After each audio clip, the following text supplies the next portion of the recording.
Assalamualaikum teman-teman, selamat datang di channel ini. Sebelum kita mulai cerita malam ini, tulis di kolom komentar, kamu nonton dari kota mana? Dan jangan lupa ya, klik tombol like, subscribe, dan nyalakan loncengnya, supaya kamu gak ketinggalan kisah-kisah nyata yang penuh pelajaran hidup seperti ini.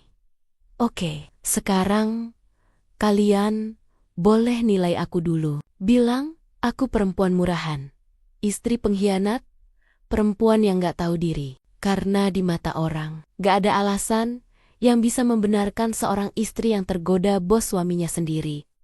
Tapi, coba dengar dulu ceritaku. Karena yang kalian sebut dosa, kadang berawal dari sesuatu yang lebih sunyi dari yang kalian bayangkan.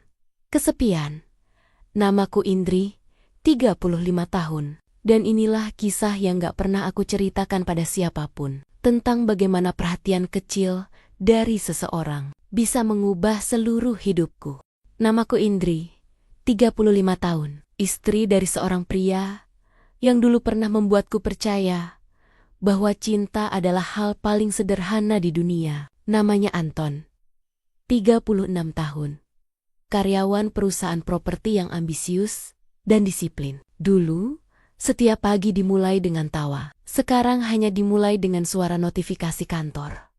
Sudah hampir 2 tahun, ia sering dikirim keluar kota. Awalnya seminggu, lalu 2, lalu sebulan. Katanya, semua itu untuk karier, untuk masa depan, untuk kehidupan yang lebih baik. Aku percaya. Tapi di sisi lain, aku mulai lupa rasanya punya suami yang benar-benar hadir. Setiap pagi, aku bangun sebelum matahari, menyiapkan sarapan, menyetrika bajunya, dan mendengarnya bicara di telepon dengan suara tegas. Ya, Pak, nanti sore saya kirimkan datanya. Tidak ada pelukan, tidak ada tatapan mata, hanya rutinitas yang diulang tanpa perasaan. Kadang, ia bahkan lupa mencium keningku sebelum berangkat. Padahal, dulu itu kebiasaannya setiap hari. Ketika malam datang, aku sering duduk di ruang tamu dengan lampu setengah redup. TV menyala, tapi suaranya tak kudengar. Aku hanya menatap pintu, berharap bunyi mesin mobil berhenti di depan rumah. Tapi yang datang justru pesan pendek. Maaf sayang, hari ini lembur, jangan, tunggu. Dan malam itu berulang lagi dan lagi. Sampai aku terbiasa tidak menunggu siapapun, aku masih mencintainya.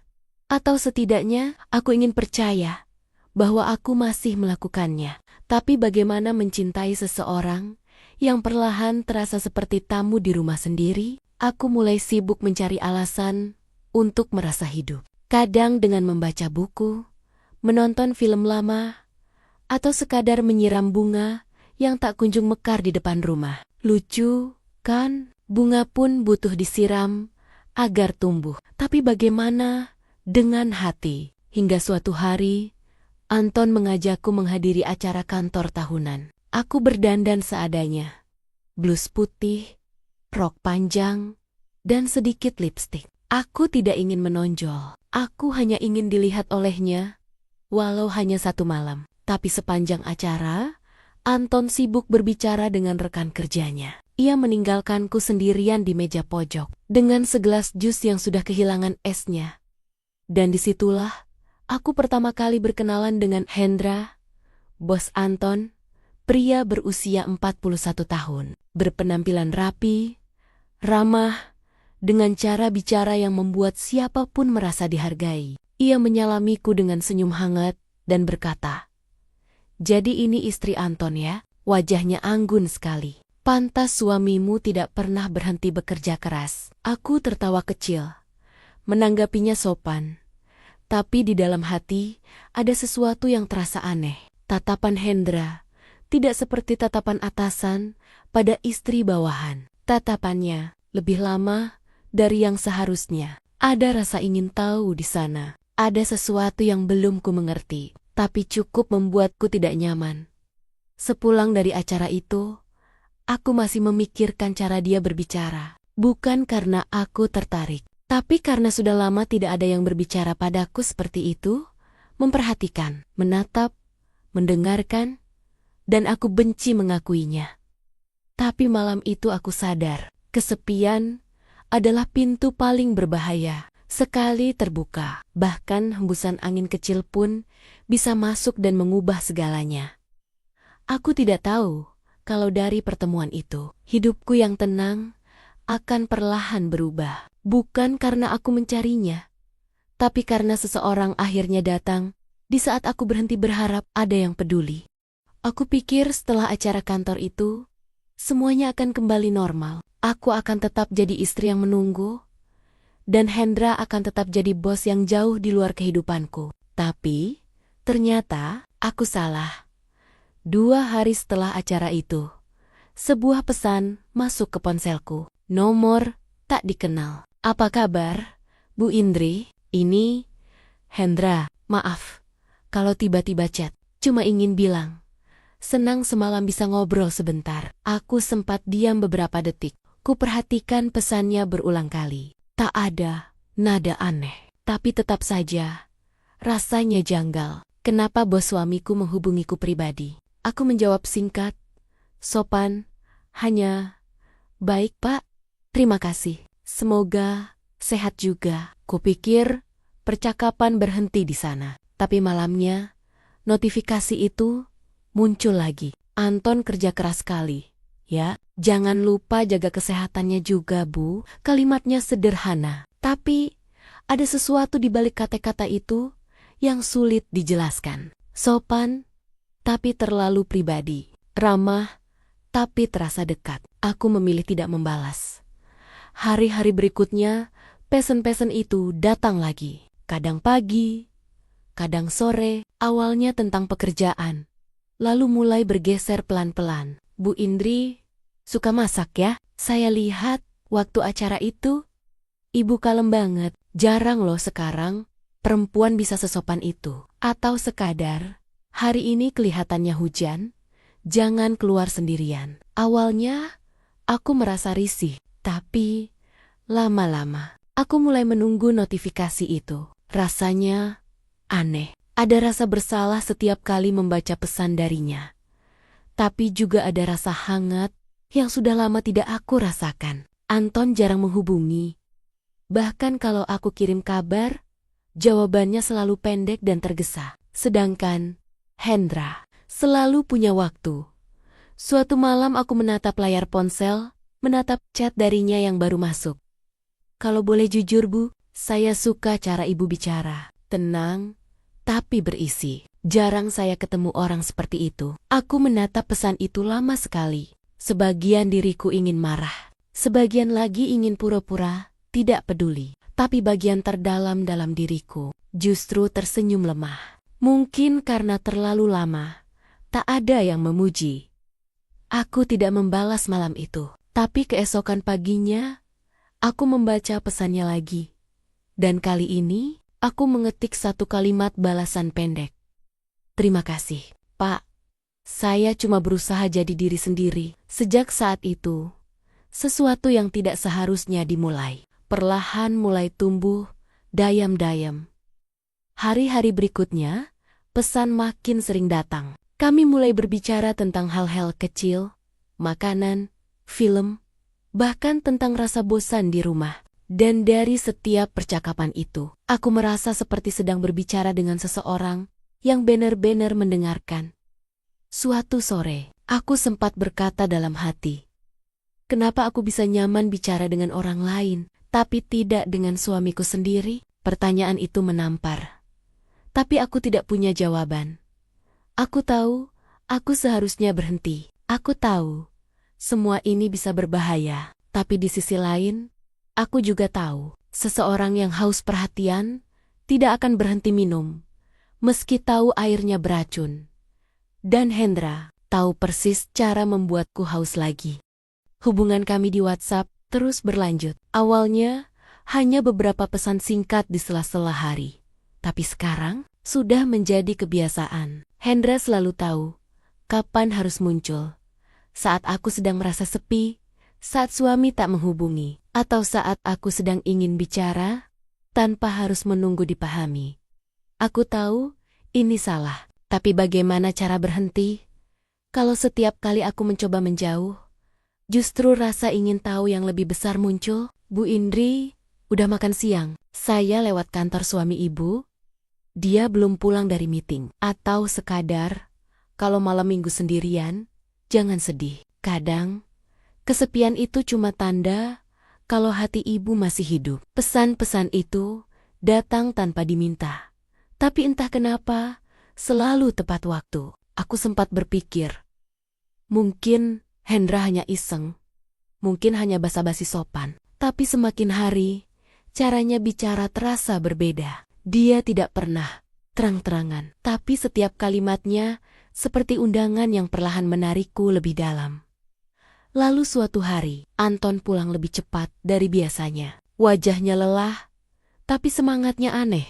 Sayang, katanya sambil membuka map kerja, minggu depan aku dikirim ke proyek luar kota. Katanya, urgent banget, 2 minggu, mungkin bisa lebih. Aku terdiam. Dalam hati, aku tahu siapa yang punya wewenang mengirimnya. Dan perasaan itu, campuran kaget, curiga, dan takut, datang bersamaan. Apakah ini kebetulan? Atau ada seseorang di baliknya yang sengaja membuka jarak antara aku dan suamiku? Aku mencoba mengabaikan perasaan itu. Tapi 2 hari kemudian, Hendra mengirim pesan malam-mulam. Anton berangkat minggu depan ya. Jangan terlalu kesepian. Kalau butuh teman ngobrol, saya selalu ada. Aku menatap pesan itu. Lama sekali. Bagian warasku berkata, hapus, blokir, jangan dilanjutkan. Tapi jariku diam. Bukan karena aku tidak tahu mana yang benar, tapi karena aku sudah lupa rasanya diperhatikan tanpa harus meminta. Malam berikutnya, Hendra menulis lagi. Indri, kamu suka makan malam di tempat yang sepi kan? Aku tahu restoran bagus di pinggir kota. Cuma makan. Nggak lebih. Aku tidak langsung membalas. Tapi dadaku berdebar. Bukan karena senang, tapi karena takut pada diriku sendiri. Takut aku tidak lagi punya kekuatan untuk menolak. Sejak Anton berangkat, hari-hariku kembali sunyi. Rumah terlalu besar, udara terlalu dingin, dan suara detik jam terasa terlalu keras di ruang tamu. Lalu pesan dari Hendra datang lagi. Saya di dekat rumahmu. Gak sengaja lewat. Kalau kamu butuh teman makan, aku tunggu di kafe depan kompleks. Aku menatap layar ponsel itu lama sekali. Mungkin 10 menit. Mungkin lebih. Hingga akhirnya aku menulis satu kalimat pendek. Baiklah. Dan malam itu, tanpa sadar, aku melangkah keluar dari batas yang selama ini kujaga. Aku memakai pakaian sederhana, blus biru muda, dan kardigan abu-abu, bukan untuk tampil cantik, tapi untuk menenangkan rasa gugupku sendiri. Saat aku tiba di kafe, Hendra sudah duduk di pojok ruangan, tersenyum sambil melambaikan tangan. Terima kasih udah datang, katanya tenang. Aku cuma pengen ngobrol, gak ada maksud apa-apa. Tapi, aku tahu sesuatu di balik kata ngobrol itu jauh lebih berbahaya dari apapun yang pernah aku bayangkan. Sepanjang makan malam itu, ia tidak berkata banyak hal menggoda. Ia hanya mendengarkan, bertanya pelan tentang hidupku, keluargaku, perasaan yang tak pernah aku ceritakan pada siapapun. Dan aku menjawab semuanya. Mungkin karena aku sudah lelah memendam. Malam itu, aku pulang dengan hati berantakan. Antara bersalah dan rindu yang tidak semestinya. Dan yang paling menakutkan, aku tahu Hendra berhasil. Karena untuk pertama kalinya, aku mulai menantikan pesan darinya esok pagi. Sudah seminggu sejak malam itu di kafe. Aku masih ingat cara Hendra menatapku malam itu. Bukan tatapan yang berani, tapi tatapan seseorang yang tahu bagaimana membuatku merasa dipahami tanpa bicara banyak. Dan sejak saat itu, segalanya berubah. Kami tidak lagi hanya berbicara lewat pesan singkat. Sekarang, kami mulai bertukar cerita pribadi. tentang hidup, tentang perasaan, tentang hal-hal yang dulu terasa tabu untuk diceritakan pada siapapun. Hendra punya cara bicara yang lembut, pelan, tapi tegas. Dia tidak pernah menuntut. Tapi setiap kalimatnya membuatku ingin terus membalas.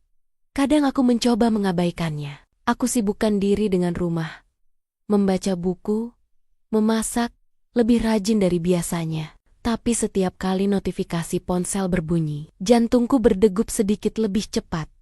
Dan hampir selalu, itu darinya. Suatu sore, aku sedang di dapur. Ketika panggilan video dari Anton masuk, kuhapus noda tepung di tanganku, kuangkat ponsel itu. Sayang, gimana di sana? Tanyaku.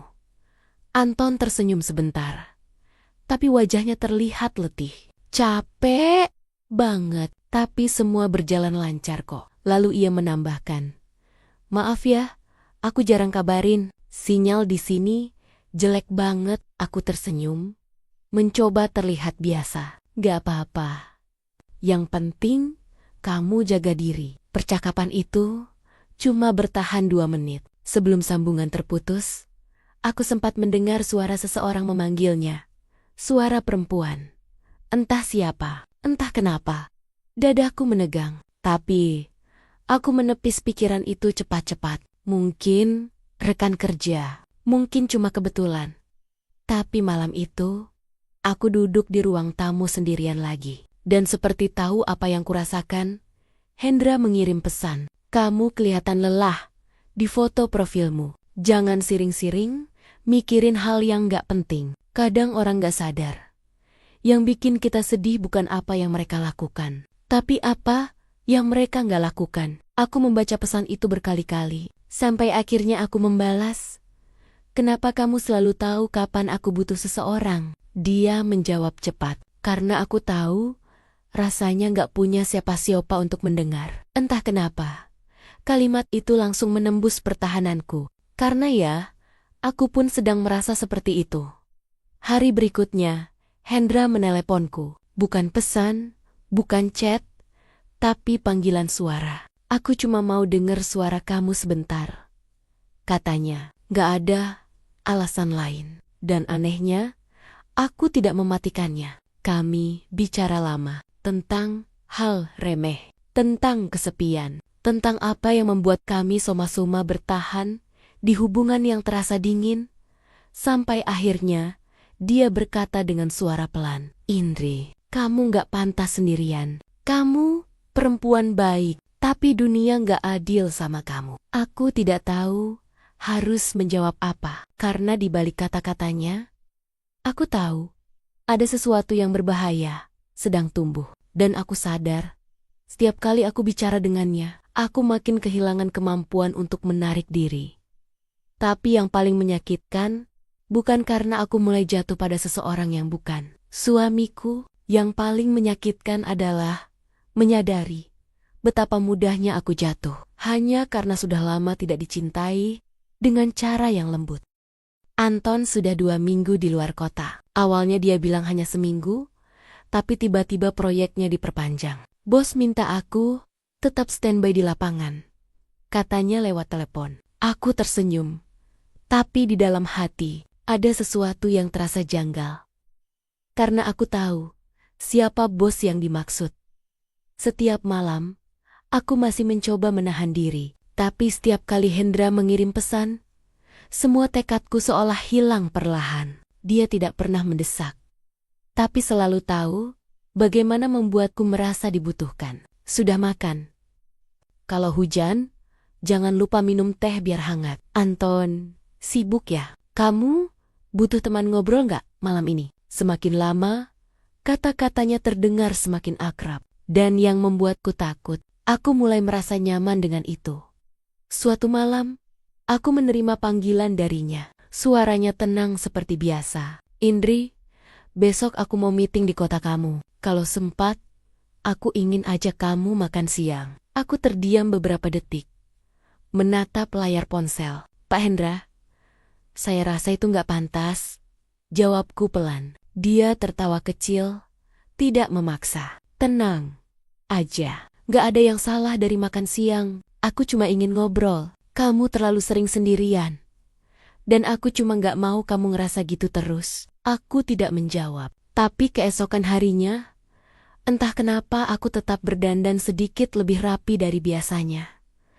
Aku tahu aku seharusnya menolak, tapi bagian dari diriku ingin tahu rasanya sekali saja keluar dari bayangan sunyi ini. Restoran tempat kami bertemu sederhana, di pojok kota dengan musik pelan dan pencahayaan hangat. Dia datang lebih dulu, mengenakan kemeja putih dan senyum yang sama seperti malam di kafe waktu itu. "Terima kasih sudah datang," katanya lembut. Aku hanya menunduk, mencoba menjaga jarak. Tapi cara dia bicara, caranya memperhatikan setiap kata yang keluar dari mulutku, caranya mendengarkan tanpa memotong. Semua itu membuatku merasa dilihat. Seperti dulu, saat Anton masih peduli, kami bicara lama tentang banyak hal yang tidak penting. Tapi di sela percakapan itu, ada momen hening yang terasa terlalu lama. Matanya menatapku, tenang tapi dalam. "Indri," katanya pelan, "kamu pernah ngerasa capek nggak?" "Capek? Jadi orang kuat sendirian?" Pertanyaan itu membuat dadaku sesak, karena tanpa sadar, air mataku mulai menggenang. Aku segera memalingkan wajah, tertawa kecil untuk menutupi rasa malu. "Kenapa sih? Kamu selalu bisa bikin aku begini?" Dia tersenyum, tapi kali ini senyumnya berbeda. "Karena kamu gak butuh seseorang yang sempurna, kamu cuma butuh seseorang yang benar-benar lihat kamu." Aku tidak tahu apakah itu rayuan atau kejujuran, tapi malam itu, kata-katanya tinggal di kepalaku lama sekali. Ketika aku pulang, aku menerima pesan dari Anton.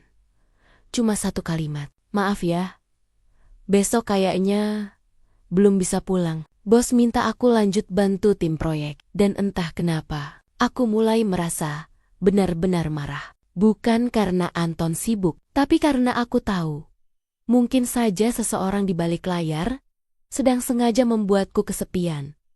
Aku duduk di ranjang malam itu, menatap langit-langit kamar. Untuk pertama kalinya, aku merasa seperti sedang dijebak dalam permainan yang halus.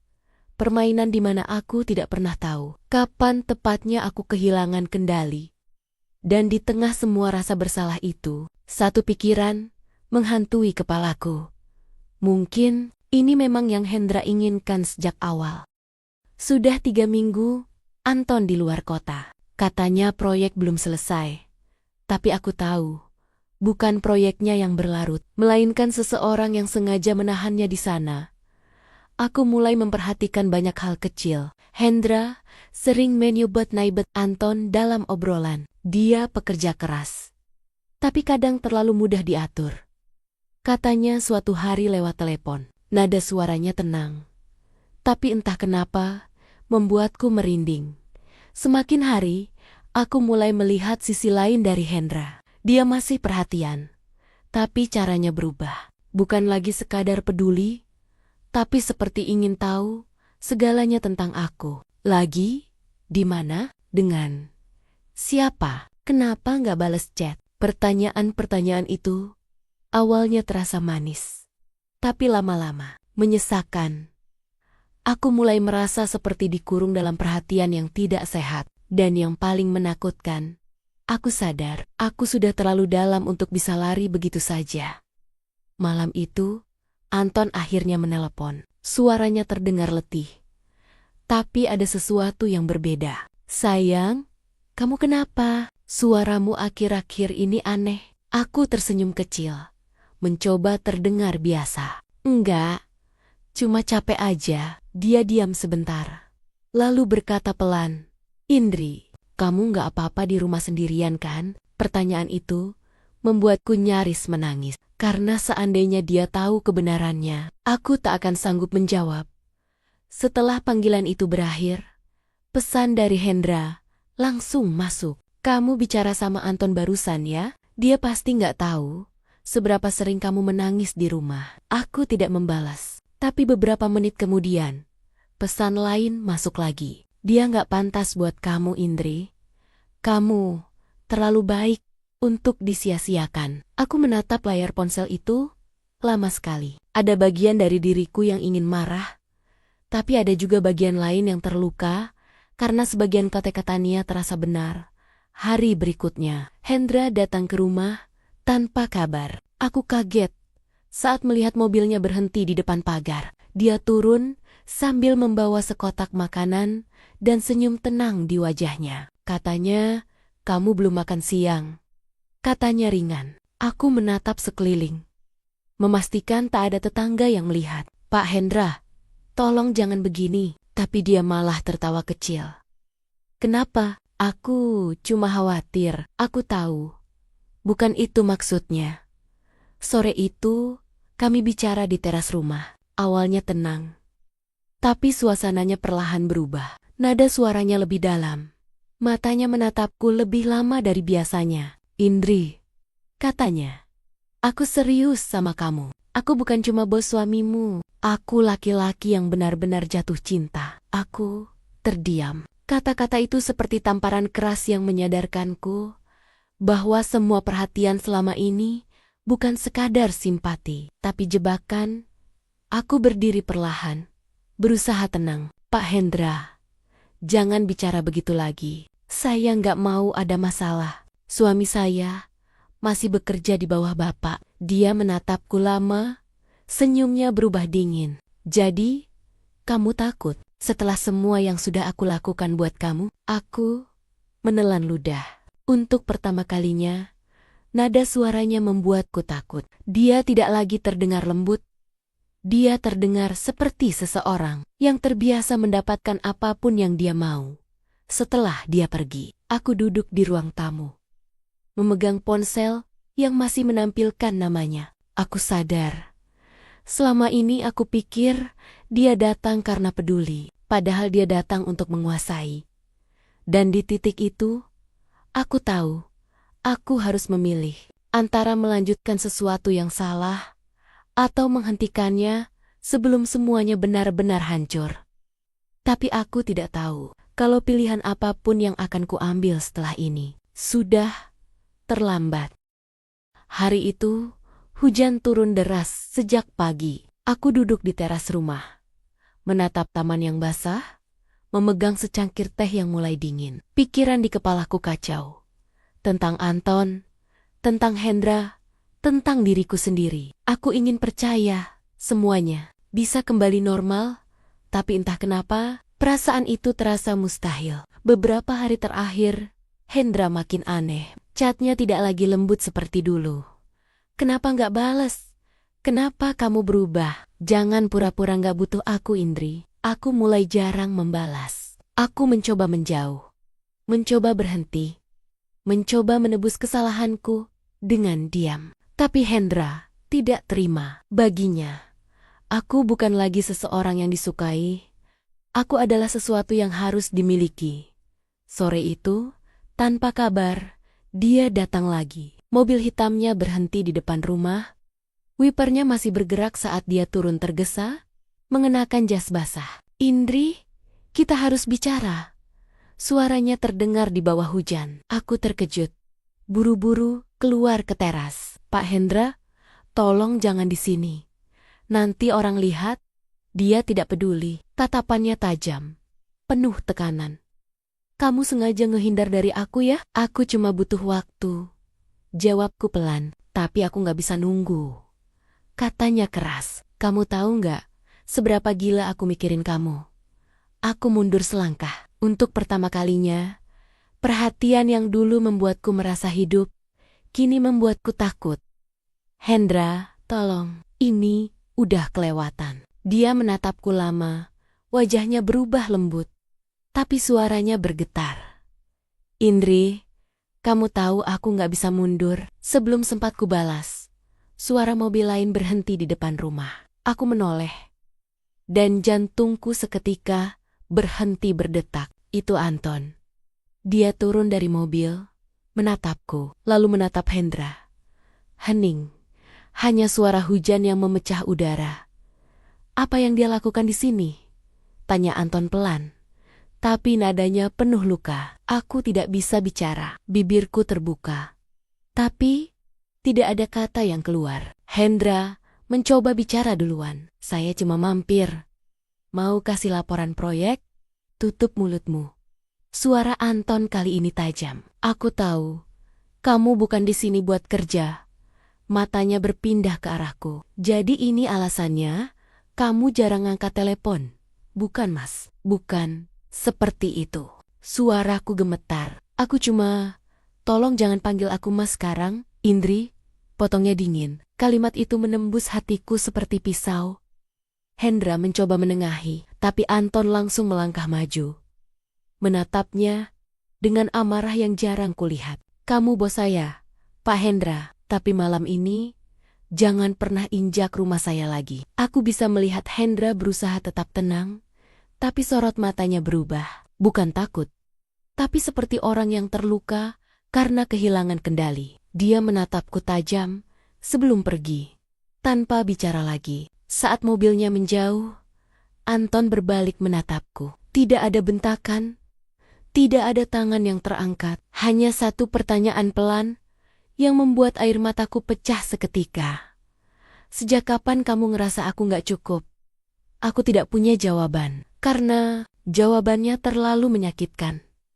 Bukan karena aku ingin selingkuh, tapi karena aku merasa sudah lama sendirian, bahkan saat aku tidak sendiri. Malam itu, kami tidak bicara apapun lagi. Anton tidur di ruang tamu, dan aku hanya duduk di kamar, menatap layar ponsel yang penuh pesan tak terbaca dari Hendra.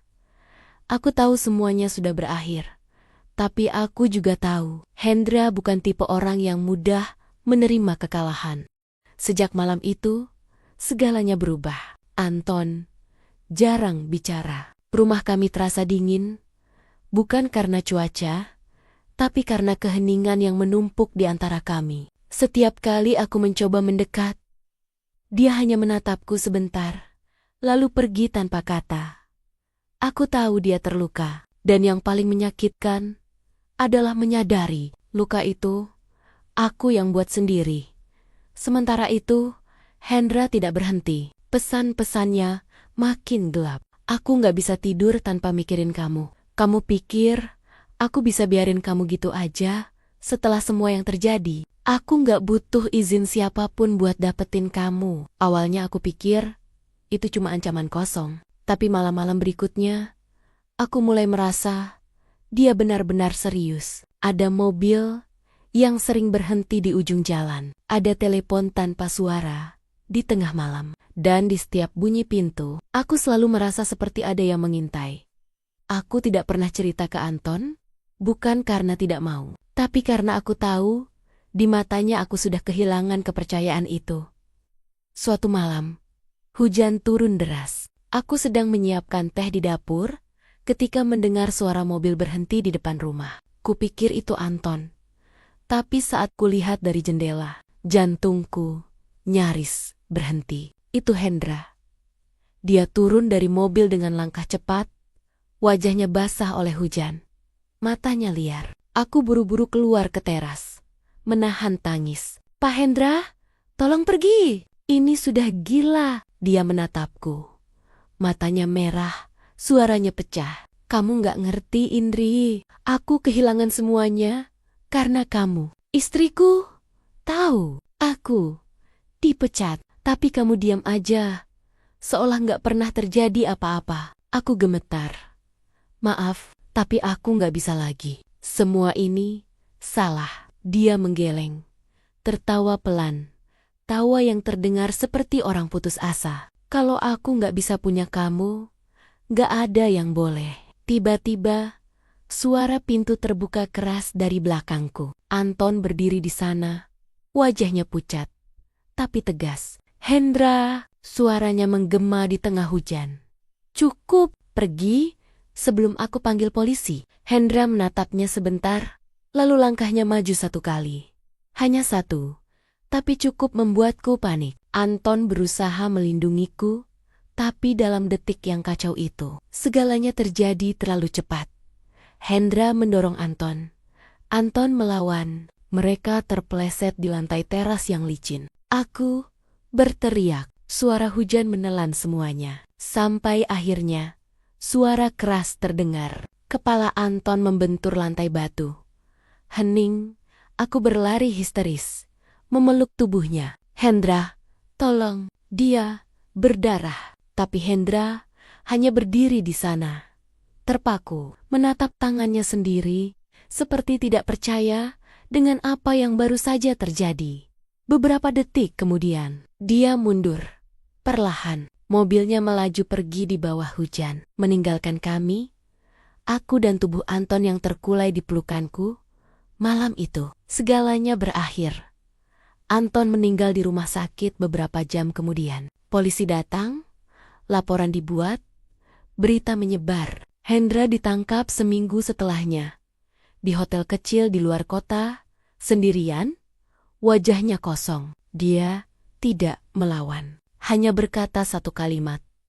Aku cuma pengen dia ngerti. Aku tidak pernah datang ke sidangnya. Tidak sanggup, karena di mataku, dua pria itu sama-sama korban dari satu hal, kesepian.